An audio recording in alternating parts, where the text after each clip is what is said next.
Nunca había visto a mi marido llorar. Y sin embargo ahí estaba, de pie en la puerta del dormitorio, con la mirada fija en el hombre desnudo que yo tenía a mi lado en la cama.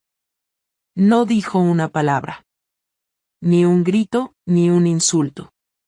Solo se quedó quieto. Observando. Yo tardé 3 segundos en entender lo que pasaba. 3 malditos segundos. Porque no fue solo culpa del vino, ni del momento, ni de la rabia acumulada. Fue decisión. Fue impulso. Fue una cobardía vestida de necesidad. David, le dije, como si el nombre pudiera arreglar algo. Él dio un paso atrás. Cerró la puerta. Escuché sus pasos por el pasillo. Y luego, silencio. Podría contarte que todo empezó aquella noche, pero mentiría. Empezó mucho antes. Meses atrás. Años, si me pongo honesta.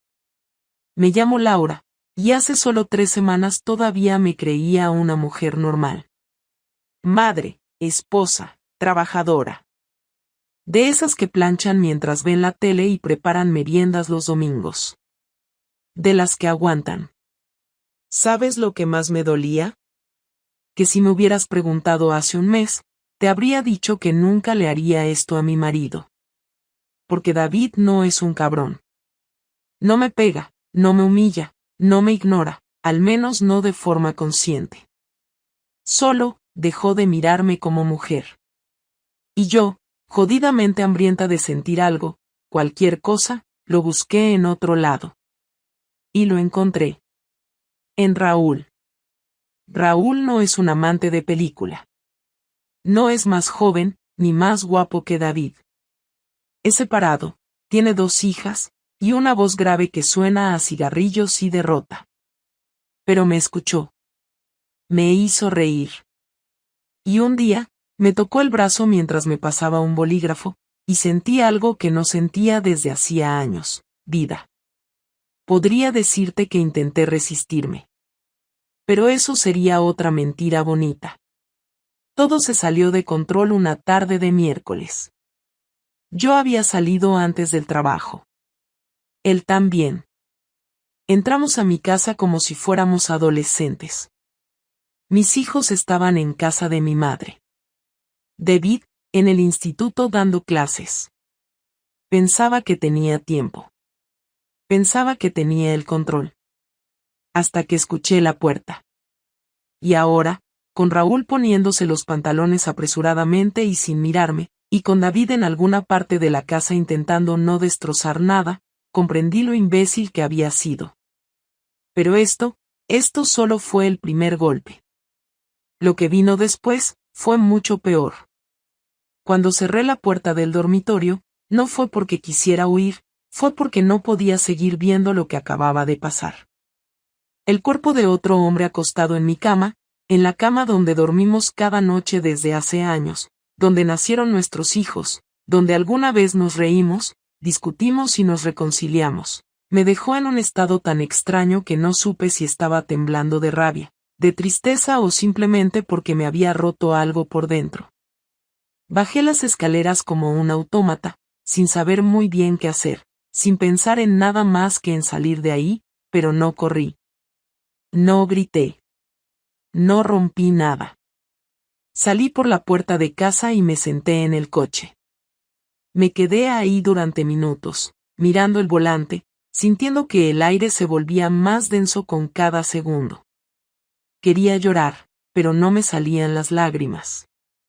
Me repetía a mí mismo que no podía haber sido real, que quizá me había equivocado de casa, de habitación, de vida, pero no. Era mi casa, mi habitación, mi mujer. Encendí el coche sin tener un destino claro, pero empecé a conducir por el barrio. Todo se veía igual, como siempre, los coches aparcados, las ventanas abiertas, el sonido lejano de una tele. La ciudad no cambió porque mi vida se derrumbara. La gente seguía en lo suyo. Yo era el único imbécil que acababa de encontrar a su mujer follándose a otro en su cama. Pensé en detenerme frente a la comisaría, en entrar y denunciar algo, no sabía qué.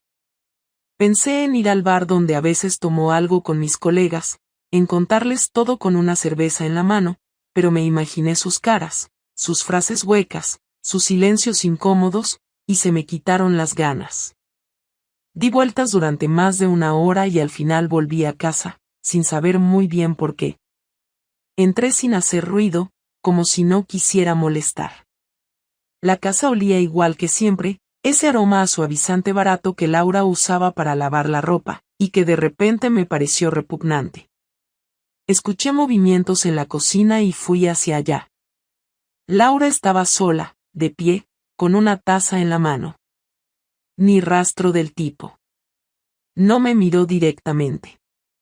Solo dijo algo estúpido, algo como no es lo que parece o podemos hablarlo. No le contesté. Abrí el frigorífico, cogí una botella de agua y bebí directamente del cuello.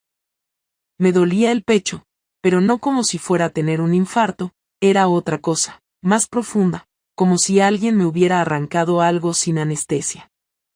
¿Vas a decir algo o vas a seguir haciendo como si nada? Me dijo con un tono que no entendí. No era culpa, no era arrepentimiento, era algo entre desafío y miedo. La miré. No supe qué decir. Sentía que cualquier palabra que saliera de mi boca sería una estupidez. Si le decía que me dolía, ya lo sabía. Si le preguntaba por qué, seguro que tenía una respuesta que me haría sentir aún más imbécil. Dejé la botella en la encimera y fui al salón. Me senté en el sofá y prendí la tele. No me importaba qué había, solo necesitaba ruido. Laura entró después de unos segundos y se quedó de pie, como esperando instrucciones. ¿Quién era? Le pregunté sin mirarla. Un compañero del trabajo, dijo bajando la voz. ¿Llevas mucho con él? No, contestó. Una palabra. No dijo semanas, meses, no dio contexto. Solo no. Apagué la tele. Me puse de pie. Ella dio un paso atrás como si pensara que iba a hacerle algo. No lo haría. Nunca he sido violento. Pero ese paso atrás me dolió más que todo lo demás. Me hacía ver que ella también sabía que lo había destruido todo. ¿Y ahora qué? Le pregunté. No lo sé, David. No planeé nada de esto, dijo con un hilo de voz. ¿Lo hiciste en nuestra cama? Pregunté, aunque ya sabía la respuesta. No contestó. Solo bajó la mirada. El silencio fue peor que cualquier respuesta. Me fui directo al cuarto de invitados y cerré la puerta con seguro. No quería verla. No quería olerla. No quería escuchar ni un solo ruido que me recordara que seguía en la misma casa que ella. No pude dormir. No por rabia, sino por la confusión. No sabía si lo que más me dolía era la traición, la imagen de ella con otro, o el hecho de que todo esto había pasado sin que yo me diera cuenta de nada. A la mañana siguiente, al salir de la habitación, vi que Laura había dormido en el sofá. Tenía la cara hinchada. Quizá había llorado. No me importó. Fui al baño, me duché, me vestí y salí de casa sin decir palabra. Me fui al trabajo como si fuera un día normal, pero no lo era. Cada gesto me parecía absurdo: saludar a los compañeros, responder correos, atender a los alumnos. Todo era una farsa. Ese día entendí algo importante. No era solo que Laura me había engañado. Era que me había dejado de ver. Me había convertido en parte del mobiliario. Invisible. Y cuando alguien deja de verte, no tarda en reemplazarte. Lo peor de todo era que, en el fondo, ya lo sabía. Solo que no quería aceptarlo. Estuve 3 días sin dirigirle una palabra. Compartíamos la misma casa, pero éramos 2 extraños que evitaban cruzarse. Yo salía antes que ella por la mañana, volvía más tarde, Y cuando llegaba me encerraba directamente en la habitación de invitados. Si estaba en el salón, me iba a la cocina. Si estaba en la cocina, me iba al balcón. A veces ella intentaba decir algo, soltar un comentario estúpido como si fuéramos dos compañeros de piso forzados a convivir, pero yo la ignoraba. No estaba preparado para hablar, no todavía. Quería que sufriera ese silencio, ese vacío que yo llevaba sintiendo por dentro desde que la vi con ese tipo en nuestra cama. No buscaba castigarla, simplemente no podía soportar escuchar su voz. Ni siquiera sabía si estaba arrepentida, o si solo se sentía descubierta y quería salir bien parada. La conversación llegó cuando menos lo esperaba. Fue un sábado, al mediodía. Estaba sentado en la cocina tomando un café, mirando por la ventana sin pensar en nada. Ella entró, sin maquillaje, sin peinarse, con una expresión distinta. No la de los primeros días, cuando parecía más preocupada por cómo disimularlo que por entender el daño que había causado. Esta vez no llevaba ninguna careta. Me miró. No dijo nada al principio. Se apoyó en la encimera y se quedó ahí, como esperando a que yo la echara. No quiero justificarme, David, dijo, y me sorprendió que no viniera con excusas baratas desde el principio, pero tengo que hablar contigo. Yo no contesté. Ni la miré. No quería facilitarle las cosas. Ella decidió seguir. No fue planeado, ni buscado. No me enamoré de él. No es eso, dijo con la voz tensa. Fue algo que se me fue de las manos. No pude evitar reírme, pero fue una risa amarga, seca. La miré por primera vez en días. ¿Se te fue de las manos? ¿Eso es todo lo que tienes para decirme? No estoy diciendo que no sea culpa mía. Lo es. No quiero que pienses que intento hacerme la víctima. No estoy bien, David. Desde hace meses. Me siento vacía, desconectada. Perdida. Y tu solución fue acostarte con otro en mi puta casa. No tenía una solución. No buscaba una. Solo fue un escape. ¿Y yo qué era? ¿Una obligación? ¿Una figura de fondo? Porque, joder, Laura, si estabas tan mal, podrías habérmelo dicho antes de follarte a otro. Te lo intenté decir muchas veces, pero estabas siempre distante, apagado. No escuchabas. Y yo dejé de insistir. No estoy diciendo que tú seas responsable de lo que hice, pero sí que todo esto no pasó en un vacío. No me vengas con discursos de autoayuda. Lo que hiciste fue una traición. No hay otra palabra. No fue un accidente, no fue un error emocional. Fue una puta decisión. Te desnudaste, te metiste en la cama con otro y lo hiciste mientras nuestros hijos estaban en casa de tu madre, como si todo estuviera perfectamente calculado. No estaba calculado. Fue una estupidez. Me dejé llevar por algo que no sé ni cómo explicar. No necesito que me expliques nada. Lo que necesito es saber por qué pensaste que podías hacer eso y después quedarte aquí, como si todo pudiera arreglarse con una charla. No lo sé, dijo, bajando la voz. No lo sé, David. No quiero perderte, pero sé que te he perdido. Solo, necesito que me escuches. Que entiendas lo que había detrás. Detrás hay una traición. Lo que había antes lo habríamos podido hablar. Pero tú tomaste la decisión de cruzar una línea que no tiene vuelta atrás. Sé que no me vas a perdonar, y probablemente no me lo merezco. Pero tampoco voy a seguir actuando como si todo dependiera de ti. También tengo que pensar en mí. Perfecto. Entonces que cada uno piense en sí mismo, porque eso hiciste tú desde el principio.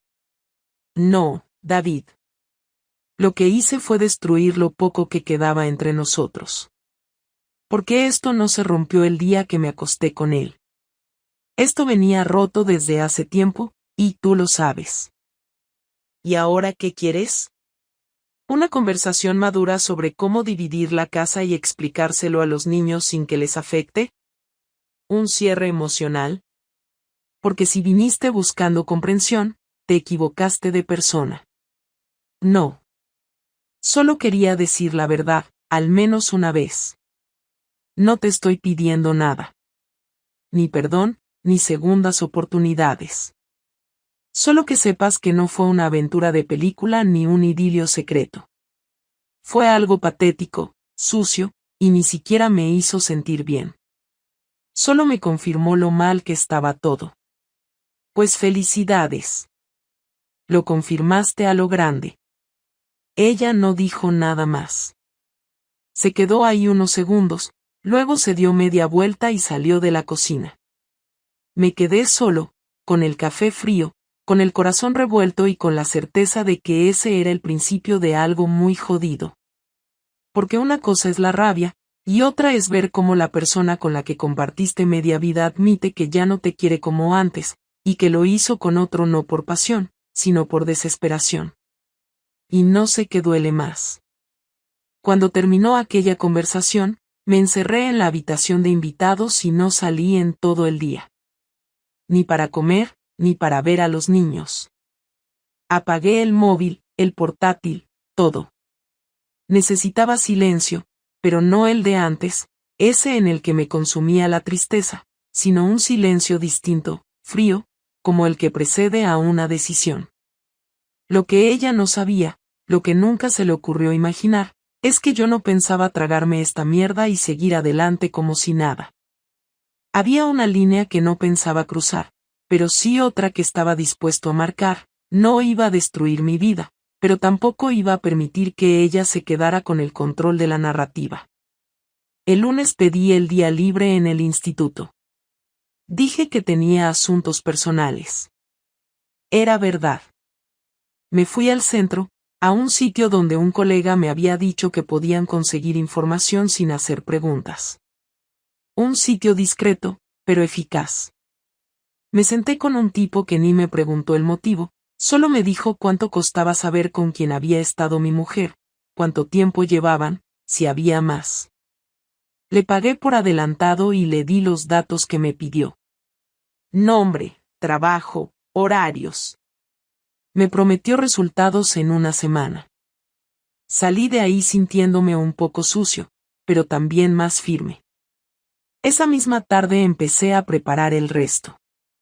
No iba a quedarme de brazos cruzados esperando una disculpa que no llegaría. Así que empecé a hacer copias de todos los papeles importantes, escrituras, cuentas bancarias, documentos del colegio de los niños. Fui al banco, abrí una cuenta solo a mi nombre y transferí la mitad de nuestros ahorros. Legalmente era mío también, no necesitaba su autorización. Guardé cada comprobante. Llamé a un abogado. Le conté todo, sin adornos. Le dije que aún no sabía si quería divorciarme, pero que quería saber mis opciones. Me explicó todo con calma, con ese tono neutral que usan los que ya han visto demasiados matrimonios romperse. Esa noche, cuando volví a casa, Laura estaba viendo la tele. Ni se giró al escuchar la puerta. Como si todo lo que pasó fuera parte de una fase, de algo que eventualmente pasaría y quedaría en el pasado. Pero no. Me senté frente a ella, apagué la tele con el mando y esperé a que me mirara. Tardó unos segundos. Voy a contarte lo que va a pasar, le dije, sin levantar la voz. He hablado con un abogado. Todo está en orden. No voy a dejar que esta situación me arrastre. ¿Vas a pedir el divorcio? Aún no. Pero estoy preparado para hacerlo cuando quiera. Y tú deberías prepararte también. No quiero divorciarme, David. No lo hice porque quisiera acabar contigo. Lo hiciste porque quisiste acostarte con otro. Y lo hiciste en nuestra casa. No vengas ahora a hablar de sentimientos. Estoy intentando arreglarlo. No estoy huyendo. Perfecto. Entonces tampoco vas a huir de lo que viene. Ella frunció el ceño. Yo le entregué una carpeta con copias de los movimientos bancarios y la notificación del cambio de cuenta. Lo revisó sin decir nada, y luego me miró con los ojos muy abiertos. ¿Qué es esto? Es una señal de que no estás hablando con el mismo tipo que se quedó paralizado el día que te vio con otro. Ya no soy ese. Soy el que se va a encargar de que no salgas de esto sin consecuencias. ¿Me estás amenazando? Te estoy avisando. No voy a discutir. No voy a pelear por los niños delante de ellos. Pero tampoco voy a quedarme quieto mientras tú te inventas tu versión de la historia. Ya he hablado con tu madre. Ya sabe lo que hiciste. He hablado con nuestros amigos, con los que aún me importan. No vas a ser tú la que decida qué pasó. Lo voy a dejar claro yo. No tenías derecho a hacer eso. Tenía todo el derecho. Porque cuando tú decidiste traicionarme, también decidiste que esto podía explotar. Pues bien, explotó. Ahora a ver cómo recoges los pedazos. Se quedó en silencio, con los papeles en la mano, sin saber si llorar o enfadarse. Yo me levanté y me fui al dormitorio de invitados otra vez. Esa noche dormí tranquilo. No porque las cosas estuvieran bien, sino porque al fin sentía que recuperaba parte del control que me habían quitado sin preguntarme. 2 días después, el tipo al que contraté me mandó un correo con un informe completo. Fotos, registros, fechas. No solo había sido una vez. No solo había sido con uno. Había estado viendo a ese tipo desde hacía más de 2 meses y, según el informe, había quedado con otro hace 3 semanas. No necesitaba más pruebas. Imprimí todo, lo guardé en un sobre y lo dejé sobre la mesa del comedor con una nota que decía, esto es lo que destruiste. Léelo bien. Cuando llegó por la tarde y lo encontró, no dijo nada. Solo lo leyó, una página tras otra, en silencio. Tardó más de 1 hora. Luego me buscó por la casa, me encontró en el balcón y se quedó de pie en la puerta, sin saber qué hacer. No tengo defensa, dijo al final. No tengo excusas. Entonces no intentes ponerlas. No lloró. No me pidió perdón. Solo se sentó en el suelo, al lado de la puerta, y se quedó allí, mirando al vacío. Y yo supe que por fin entendía que no había vuelta atrás. Pasaron 3 días sin que ninguno de los dos dijera una palabra sobre el sobre que dejé en la mesa. No volvió a preguntarme nada. No intentó defenderse.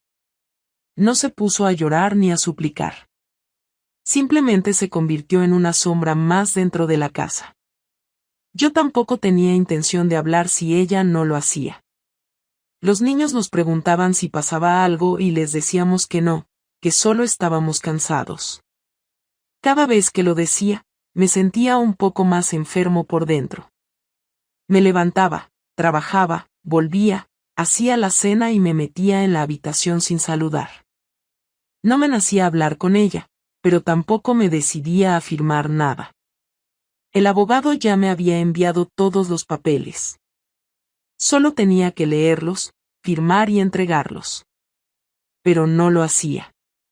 Y no era por esperanza. Era otra cosa, una mezcla entre cansancio y necesidad de entender qué mierda pasó realmente. No como, ya lo sabía, sino por qué. Que la llevó de nuestra cama a la cama con otro. Que se rompió y cuándo. ¿Qué parte fue mi culpa, si es que alguna lo fue? Una noche cualquiera, ya pasada la medianoche, escuché que tocaban la puerta de mi habitación. No era un toque agresivo. Fue uno suave, como quien no quiere molestar pero tampoco quiere irse. No contesté. Después de unos segundos, la escuché hablar desde el otro lado. ¿Puedo entrar? No quiero discutir. Solo quiero hablar. Me senté en la cama, pero no respondí. Ella entró igual, despacio, como si todavía esperara que la echara. Cerró la puerta detrás de ella y se quedó de pie, sin moverse. No voy a justificar lo que hice. No sirve para nada. Pero tengo que hablar contigo porque no puedo seguir así. Yo tampoco. Tú puedes dormir tranquila, ¿no? Yo no. No duermo bien desde aquella tarde. No es una excusa. Solo te digo cómo estoy. Estás como decidiste estar. Y yo también. No lo planeé. No buscaba a nadie. No era algo que tuviera pensado hacer. Pero una noche me sentí sola, más sola que nunca, y él estaba ahí. Y dije que sí. Después volví a decir que sí otras veces. Y cada vez me sentía más mierda. Pensaba que eso me haría sentir viva, o al menos vista. Pero solo me hizo darme cuenta de lo perdida que estaba. Podías haberme dicho eso. Podías haber hablado. No necesitabas follarte a nadie para darte cuenta de que estabas mal. Lo sé. Lo sé ahora. Pero en ese momento me sentía invisible. No me justifico, te lo repito. Fue una mierda de decisión. Pero no fue por venganza ni por pasión. Fue por desesperación. Entonces no solo me fallaste a mí. Te fallaste a ti también. Sí. Me fallé. Y ahora me doy cuenta de que perdí lo único que tenía sentido en mi vida. Esto. Esta familia. Tú. Y no sé si se puede recuperar, pero quiero intentarlo. ¿Tú crees que después de todo lo que vi, lo que descubrí, lo que me hiciste pasar, hay algo que se pueda reconstruir? No lo sé. Pero no quiero rendirme sin haberlo intentado. Entiendo que estés dolido, furioso, que no puedas mirarme. Yo no me soportaría si fuera tú. Pero solo te pido una cosa, que no firmes nada todavía. No por mí. Por los niños. Por lo que fuimos. No me pidas que me quede por los niños. No uses eso. Porque ellos no tienen la culpa de lo que hiciste. Lo sé. Por eso no quiero usarlo como excusa. Pero si hay un pequeño espacio, una mínima posibilidad de que esto no termine así, quiero pelear por ella. Tú ya peleaste por otra cosa. Yo no sé si me queda algo por lo que pelear. Todo lo que tenía lo diste por muerto sin avisarme. No estaba muerto. Estaba dormido. Y sí, lo maté yo con lo que hice. Pero no puedo quedarme sin decir nada, sin hacer nada. Quiero que sepas que no lo voy a repetir. Que he terminado toda relación con esa persona. Que he hablado con mis padres, con mis hermanas, y les conté la verdad. No quiero esconderme. Quiero asumir lo que hice y cargar con las consecuencias, pero también quiero saber si esas consecuencias son definitivas o si tengo derecho a demostrar que aún puedo hacer algo bien. No sé qué quieres que diga. Dime si queda algo en ti que quiera salvar esto. No te estoy pidiendo que me perdones. Te estoy preguntando si quieres seguir respirando conmigo o prefieres cerrar la puerta y que cada uno se vaya por su lado. Me quedé en silencio. No porque no tuviera respuesta, sino porque la respuesta no era clara. Había días en los que quería verla sufrir, otros en los que la echaba de menos, y otros en los que simplemente no sentía nada. Ella esperaba algo que yo no podía darle. No todavía. No sé lo que quiero. Pero no voy a firmar nada mañana. ¿Eso es un no definitivo? Eso es un todavía no. No te emociones. No lo hago. Solo me quedo con eso. Gracias. Se levantó y se fue sin hacer ruido. Y yo me quedé ahí, sin saber si lo que acababa de pasar era el principio de algo o el cierre final de todo. Pasaron 2 semanas desde aquella última conversación. No firmé los papeles, pero tampoco volví a hablar con Laura más allá de lo mínimo necesario para coordinar horarios de los niños o cuestiones prácticas de la casa. El ambiente seguía tenso, pero ya no era agresivo. Era simplemente eso, tenso. Como si estuviéramos los dos esperando a ver quién hacía el siguiente movimiento. Yo no quería reconciliarme, al menos no todavía. Y ella, aunque no insistía, seguía dejándome claro con gestos pequeños que no se rendía. Lavaba mi ropa aunque no se lo pidiera, cocinaba para todos aunque yo no cenara con ellos, y dejaba notas en la nevera con frases neutras, casi impersonales, pero que no podía ignorar. Notas como hay comida en el horno o los niños tienen tutoría el jueves. Nada más. Ningún te quiero, ningún intento de recuperar confianza forzada. Solo una especie de presencia constante, sin palabras. Yo tampoco hacía nada para empujarla fuera. Seguía durmiendo en la habitación de invitados, pero alguna noche me sorprendía a mí mismo pensando en ella, en cómo se veía cuando llegaba a casa después del trabajo, en cómo se peinaba por las mañanas, en cómo evitaba llorar delante de los niños. A pesar de todo, seguía siendo la madre de mis hijos.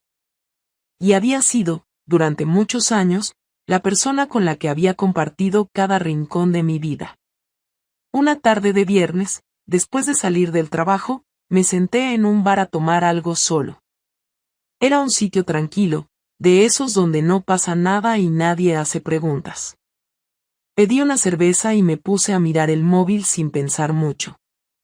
Abrí la galería y encontré una foto vieja, de hace 5 años, en la playa.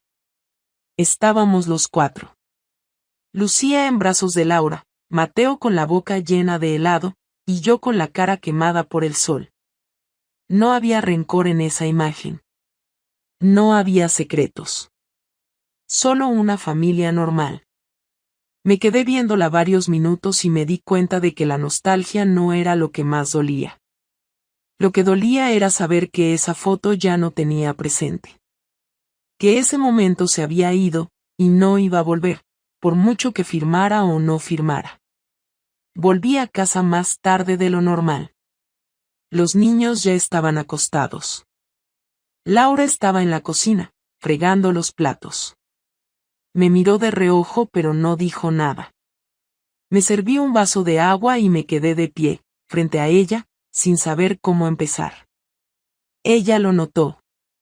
¿Quieres hablar?, preguntó sin girarse. Sí. Pero sin rodeos. Apagó el grifo, se secó las manos y se sentó. Yo hice lo mismo. Nos miramos unos segundos. No voy a firmar los papeles todavía, pero tampoco voy a prometerte nada, dije sin pausas. Lo entiendo. No sé si puedo perdonarte. Ni siquiera sé si quiero hacerlo. Pero sí sé que no quiero tomar una decisión definitiva en este estado. No ahora. Gracias por ser honesto. Me basta con eso. Tampoco quiero seguir viviendo así. Con esta distancia. No es justo para ninguno, y mucho menos para los niños. Lo sé. ¿Qué propones? Necesito tiempo. Espacio. No físico. Ya lo tengo. Me refiero a mental. No quiero que actúes como si nada hubiera pasado. No quiero intentos de reconciliación forzada. Si algo va a arreglarse, tiene que salir solo. No por obligación, ni por presión. ¿Y qué pasa si no sale? Entonces firmaré. Pero no quiero hacerlo por impulso. Yo tampoco. Aunque sé que la decisión es tuya. Te la ganaste. No quiero castigar a nadie. Solo quiero entender qué quiero hacer con mi vida. ¿Y si descubres que no quieres seguir conmigo? Entonces, al menos, lo haré con claridad. Sin rabia. Con certeza. Laura se quedó callada. Bajó la mirada. Pensé que iba a llorar, pero no lo hizo. Simplemente asintió. Está bien, David. Haré lo que me pides. No voy a presionarte. No voy a fingir nada. Solo quiero decirte algo, y te lo juro que es la última vez que toco el tema. Dilo. Me equivoqué. No por haber estado con alguien más, eso ya lo sabes. Me equivoqué por haber dejado que nuestra vida se muriera sin luchar. Por no haberte dicho antes lo que sentía. Por no haber tenido el valor de enfrentar lo que nos estaba pasando. Y por pensar que buscar algo afuera podía llenarme lo que me faltaba adentro. Me doy asco por eso.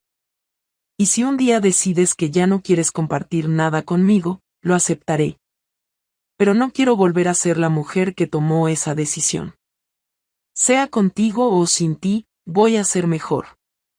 Por mí. Por los niños. No respondí.